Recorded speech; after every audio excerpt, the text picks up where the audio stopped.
Magandang araw, welcome sa channel ni Child of God. Ngayon, ibahagi ko sa inyo ang aking kaalaman sa karunungang lihim. Narito, orasyon ni San Miguel sa Taguliwas.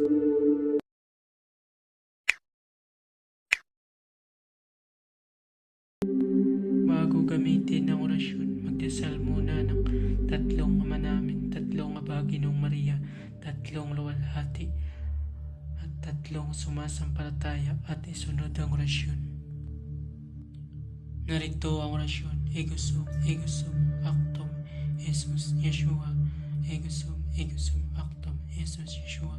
Usalin ang orasyon ng 3 beses. Gawin ito kapag umalis ng bahay para ligtas sa panganib. Maraming salamat.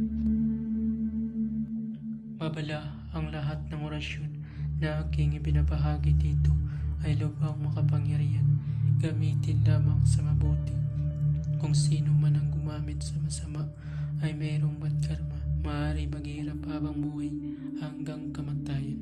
Maraming salamat.